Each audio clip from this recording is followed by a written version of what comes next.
Добрый день, уважаемые коллеги.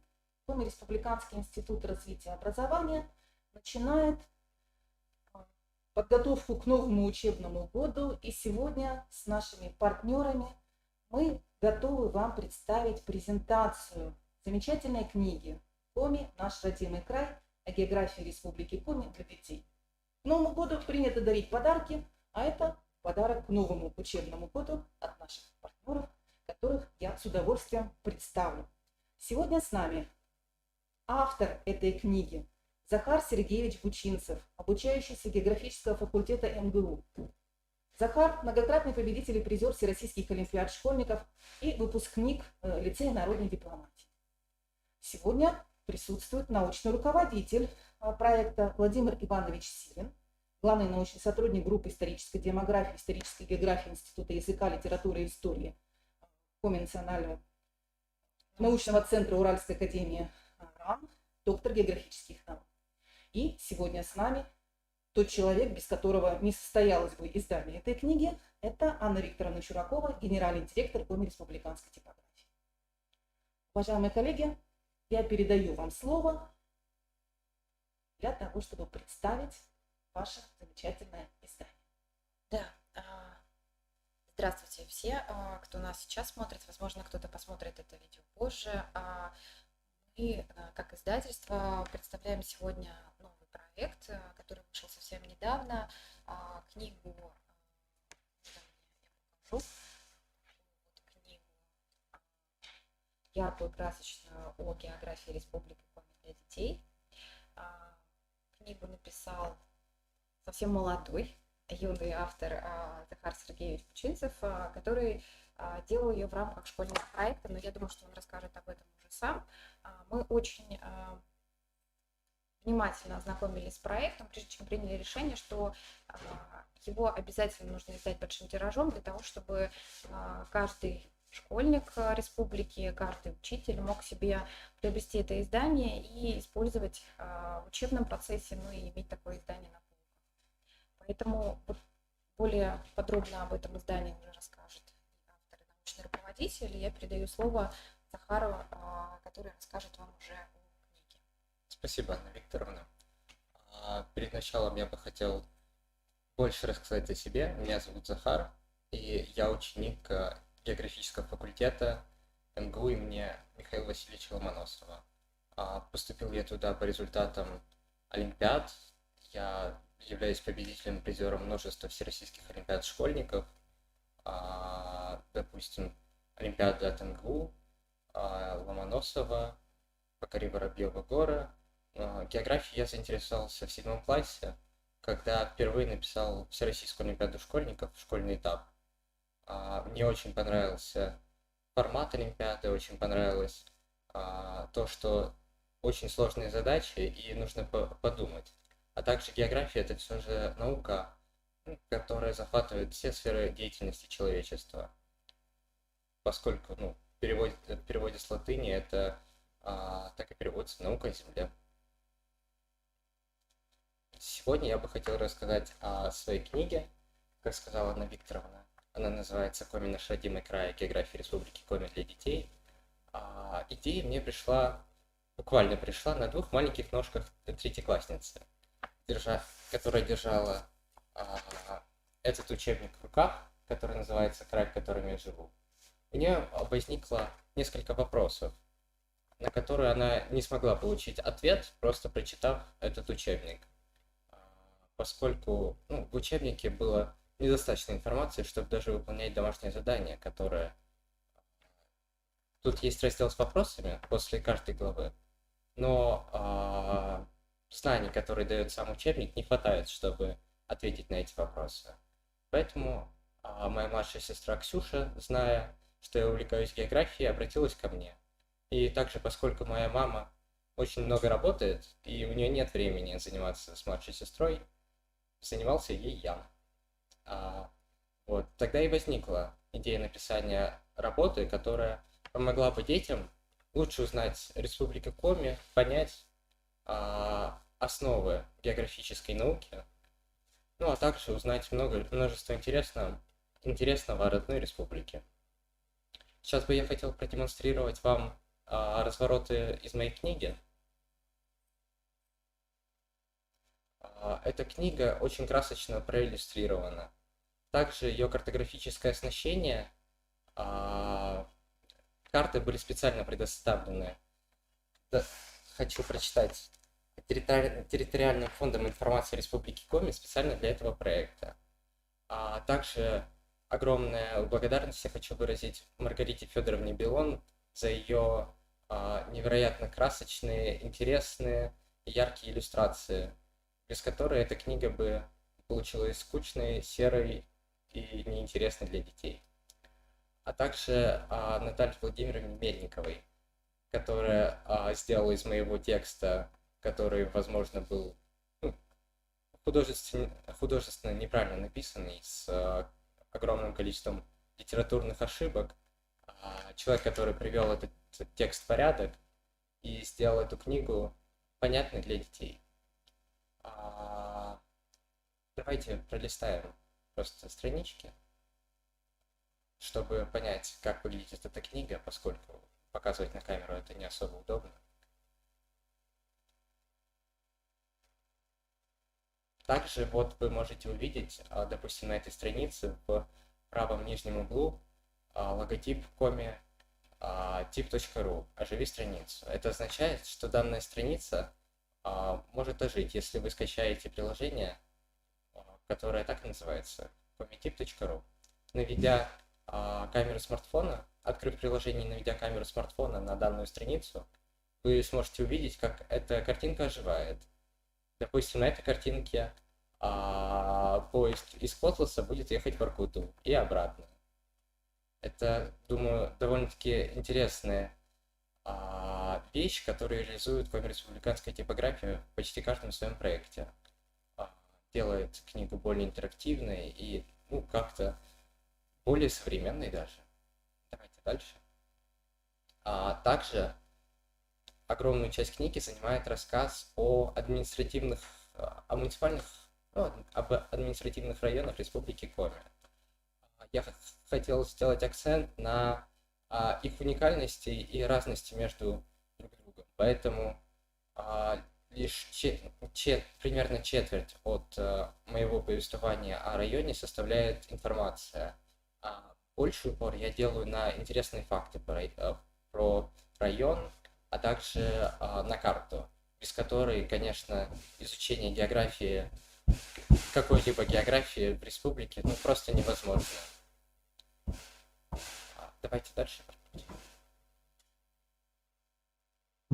Вот вы можете познакомиться с разворотами данной книги, увидев ее на экране. Еще дальше. Да. Вот тут тоже оживают аборигены с костром. Древние люди. Давайте дальше. Еще дальше.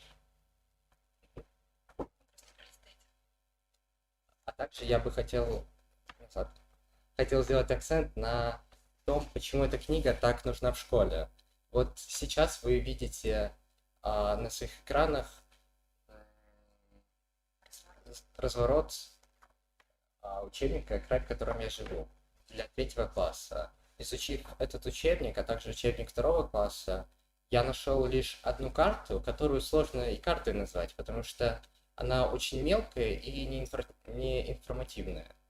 Очень сложно прочитать, какие названия сел, деревень, названия рек. И также здесь нет легенды, и эта карта не подписана. Это делает изучение географии республики, заведомо как-то усложняет его. И сразу получается не совсем правильная информация о географии. А также я бы хотел прописать дальше и акцентировать ваше внимание на вопросы, которые идут после главы. Давайте рассмотрим, допустим, вопрос номер 1. Рассмотрите фотографии рек Республики Коми, вопрос, на который требуется письменный ответ. Рассмотрите фотографии рек Республики Коми, найдите эти реки на физической карте Республики Коми. Проследите, по какой карте течение Проследите по карте течение рек, определите, куда они впадают. Верните, пожалуйста, назад. Смотря на эту карту, очень сложно. Во-первых, невозможно понять, в какое море впадает та или иная река, поскольку здесь только контуры Республики Коми на физической подложке. А также для ребенка 3 класса невозможно понять, что в основном все реки Республики Коми текут с юга на север, поскольку на севере находится Северный Ледовитый океан. Вот. И я не знаю, как должен ребенок 3 класса выполнить данное задание, поскольку он не обладает той информацией, тем географическим опытом, чтобы выполнять такие задания. Верните, пожалуйста, еще раз назад. И нет, вперед. Да, и, допустим, рассмотрим вопрос номер 2. Найдите на физической карте Республики Коми свой город, село. Верните на физическую карту. Допустим, представим ситуацию, что я живу в поселке Малая Пыса. Мой соседний поселок, который находится через речку, Большая Пыса, отмечен на карте. Вот он находится на Удерском районе, на северо-востоке карты, на северо-западе карты. Но моего поселка Малой Пысы я не могу здесь найти. Поэтому я не смогу выполнить домашнее задание, найдя свой поселок или город. Все города здесь, конечно же, отмечены, но маленькие поселки, села, их здесь очень мало. Поэтому, это задание периодически, я уверен, что ввергает в ступор маленьких 3-классников. Однако же, используя мое учебное пособие, которое благодаря Министерству образования Республики Коми может использоваться как дополнительный материал при обучении, каждый ребенок сможет найти свой поселок, город, село, любой населенный пункт. Пролистайте на 2 слайда, пожалуйста. Вот, допустим, Удерский район.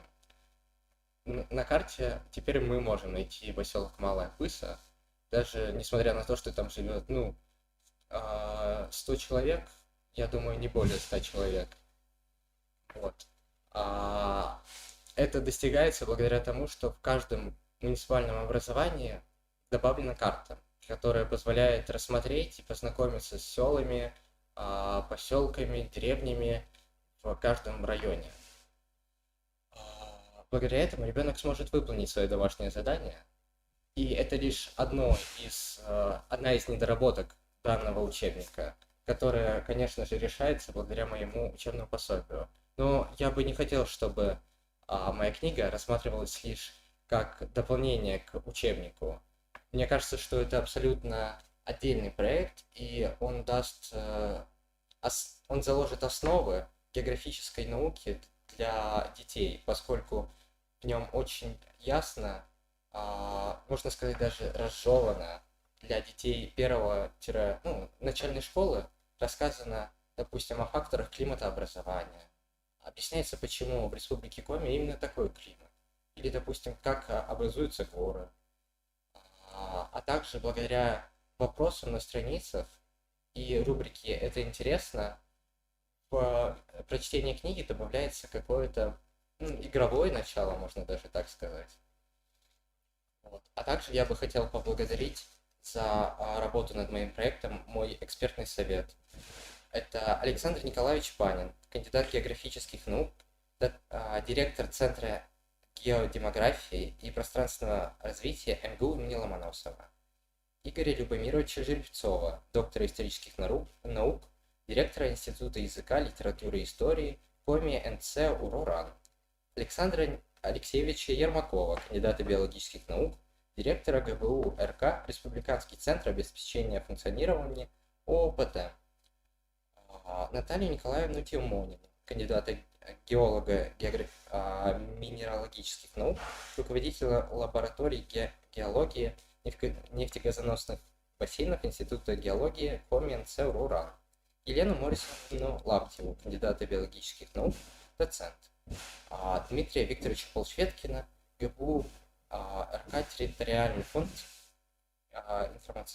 информатизации Республики Коми. и Екатерину Александровну Мандрик, руководителя информационно-ресурсного центра по экологическому просвещению ГБУ РК Национальная библиотека Республики Коми, а также моих научных руководителей Ирину Михайловну Сакову, которая, к сожалению, не смогла сегодня присутствовать на нашей конференции, и Владимира Ивановича Силина, доктора географических наук, главного научного сотрудника сектора историко-демографической и историко-географических исследований Российского Севера, Института языка, литературы и истории Коми НЦ УРОРА. И перед тем, как передать слово Владимиру Ивановичу, я бы хотел передать слова Ирины Михайловны, моего учителя географии в лице народной дипломатии, учителя географии высшей категории. Она хотела бы сказать, что эта книга невероятно поможет всем учителям географии, не только начальных классов, но, думаю, и среднего звена, проводить обучение более, проще обучать детей. Спасибо, на этом все. Владимир Иванович, вам слово. Добрый день, уважаемые коллеги. Я начну издалека. Только вчера узнал, что в этом году на специальность географии в университет поступило всего 5 человек. Раньше в пединституте ежегодно выпускалось 65-60 человек ежегодно. Все находили работу, все шли в школу большинство. В общем, география была в почете. Сейчас все знают, что сдают ЕГЭ, в том числе по географии. У нас тоже очень мало тех, школьников, которые сдают ЕГЭ по географии. И это тоже понятно. Профессия вроде бы простая, на самом деле сложная и требует очень много запоминать, много думать. Вот книжка, которую сейчас мы рассматриваем, она, конечно, создана для не только, может быть, начальных классов, а вообще для всех, кто знакомится с нашей республикой. Потому что здесь есть все основные моменты, связанные и с историей, и с географией. Книга построена, по-моему, методически очень правильно. Здесь Захар рассматривает в первую очередь общие вопросы, связанные, соответственно, с методологией географии, что такое география, что она изучает. Потом идет описание процессов, связанных с формированием отдельных компонентов ландшафта, какой растительный покров, какой почвенный покров, какие закономерности в их распространении. В общем, методически все здесь сделано хорошо. От общего он переходит к конкретике, где дает характеристику каждого отдельного района. У нас 20 районов, и когда спрашиваешь людей разных, даже разных возрастов, я вот, к сожалению, почти что не видел людей, которые могут показать на немой карте все наши районы. Либо где-то 5, либо 7, но кто больше, кто-то меньше. И это касается не только школьников, но и взрослых людей, и студентов вузов наших, которые особенно не изучают географию, но в будущем будут ее использовать. Книга действительно очень красочна, очень здорово иллюстрирована. Конечно, я думаю, что Захар выразил в своей речи все очень правильно и поблагодарил того, кто помогал ему работать, потому что написано очень хорошим, доступным литературным языком, достаточно просто, и ребенок сам может прочитать и понять все, что здесь по сути дела написано. Ну и, конечно, если родители могут играть с детьми и помогать детям. В общем, мне кажется, что здесь очень в этом отношении грамотно. Характеристика каждого района, она тоже построена грамотно. Здесь даются основные атрибуты района. Вот как мы видим, например, Удорский район, и видим знаменитый герб Удорского района, который был на гербе Российской империи. Здесь есть карта, где действительно отражены все населенные пункты, все речки, наиболее знаменитые какие-то вещи. Приведена характеристика наиболее интересных событий, связанных с районом, или отдельных, соответственно, объектов. Что тоже, конечно, чрезвычайно интересно. Республика большая, объектов таких и исторических событий достаточно много. Понятно, что все не уложатся в такой небольшой объем книги, но все равно здесь многие вещи отражены. Мне бы очень хотелось сказать, что вот Захар в этом отношении, он продолжает начатое многими-многими предшественниками. У нас таких вот краеведческих изданий было достаточно много, но вот такого яркого издания, такого прекрасно оформленного, надо сказать еще и большое спасибо нашему коллеге, вот, коллеге, да? Анне Викторовне, да. Вот, поэтому, мне кажется, в этом отношении книга удалась. Мы предложили Захару эту книгу издать еще и под эгидой Русского географического общества, поскольку общество у нас старое, если можно так сказать, про общество, достаточно известное. И я думаю, что Захару и в будущем не помешает, да и книжке, наверное, не помешает, что здесь есть значок, соответственно, Русского географического общества, чему мы очень тоже рады. Ну, в общем-то, в общих чертах, наверное, все. Что-то я, конечно, забыл, потом вспомню. Вот, вот я забыл позанудствовать. Я сказал уже про 5 человек, которые поступили в этом году на географию. К сожалению, Захар уезжает в МГУ учиться, а мой жизненный опыт, к сожалению, говорит, что оттуда очень-очень редко к нам кто приезжает. Может быть, вот как раз эта книжка поможет детям, тем более в начальных классах, как-то полюбить свою родину и постараться после МГУ приехать, соответственно, к нам в республику. Чего я Захару, соответственно, так искренне желаю. Мы будем ждать. 5, там 6 лет сейчас учится, знаешь? 4. Бакалавр. А потом магистратура 6 лет. Через 6 лет можно ждать Захара к нам снова в гости. Спасибо большое за внимание. Спасибо Захару за книгу. Да, я хочу, пользуясь случаем, поздравить присутствующих географов и, возможно, тех, кто сегодня нас слушает, с Днем географа. Сегодня, 18 числа, как раз День географа. Поблагодарить Русское географическое общество за то, что приняли участие в этом проекте. Действительно, республиканская типография очень трепетно относится к тем проектам краеведческим, которые мы выпускаем. Действительно, во всех наших проектах огромное количество экспертов в том или ином направлении, потому что мы очень любим издавать книги для детей, книги вообще, а книги для детей особенно, должны содержать только правдивую информацию, поэтому спасибо большое экспертам, которые работают, каждый по своей тематике, внимательно смотрят, и, конечно, безусловно, и Владимиру Ивановичу, который смотрел проект в целом, и Игорю Любомировичу Жеребцову, который действительно очень внимательно вычитал исторические факты, связанные и с каждым отдельным районом республики, так и республики в целом. Здесь, на самом деле, на мой взгляд, сделаны очень интересные вещи, связанные с тем, что есть карта, на которой отмечены границы Республики Коми, которые были 21-29 год, и дальше, да, то есть очень интересно, в том числе и детям будет посмотреть, что когда-то Республика Коми имела выходы к океану, морю океана, сейчас уже не имеет, да, то есть на самом деле здесь очень много таких интересных вещей, и с учетом того, что Захар писал ее именно так, чтобы было понятно детям, конкретно его сестре, да, в данном конкретном случае, она была фокус-группой, то здесь много интересных каких-то находок, на мой взгляд, интересных, связанных с тем, что, например, приводится то, как можно представить себе Землю, да, изменения поверхности с помощью такой системы листиков. Я думаю, что Захар лучше расскажет. Расскажи находку. Да, специально для этого проекта была создана листиковая система исчисления времени, которая переводит время в метры.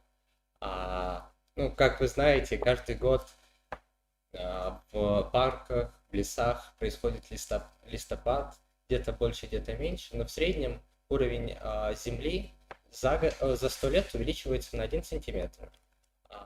Эту информацию можно использовать, чтобы перевести время, что-то очень абстрактное, сложное для понимания, в довольно-таки понятную систему, в метраж. Допустим, с помощью этого можно перевести, что лыжи Еркапа, которые датируются 8 тысячами лет, которая была Возраст. создана, Возраст. возраст которой 8 тысяч лет, находится, ну, грубо говоря, на 80 сантиметрах листиков от нас. А динозавры, которые жили 200 тысяч лет назад, находятся в 200 метрах под листиками. И это дает, ну, какую-то наглядность для детей. Они начинают лучше понимать вот, хронологическую последовательность, именно благодаря тому, что ты переводишь что-то абстрактное в понятное для них. 200 метров они могут сравнить, допустим, с 4 плавательными бассейнами, а 80 сантиметров с ростом маленькой 2-летней сестрички. Вот. Я очень долго старался и пытался как можно сильнее упростить информацию этой книги, и думаю, что у меня это получилось. Спасибо. Да, в общем, мы со своей стороны тоже рекомендуем обязательно посмотреть это издание. Его можно посмотреть и приобрести на сайте Коми республиканской типографии komitip.ru, книги komi.ru. Также мы рекомендуем вступить в нашу группу ВКонтакте, чтобы посмотреть и отслеживать информацию. Также мы периодически проводим там конкурсы и розыгрыши. Ну, и плюс мы можем ответить на ваши какие-то дополнительные вопросы. Также книжку можно найти в книжных магазинах Республики Коми, в Русском географическом обществе города Москвы на Венке. Поэтому, в общем, довольно обширно она у нас представлена. Хотим сказать большое спасибо всем читателям. Мы выпускаем довольно много краеведческих проектов, особенно детских.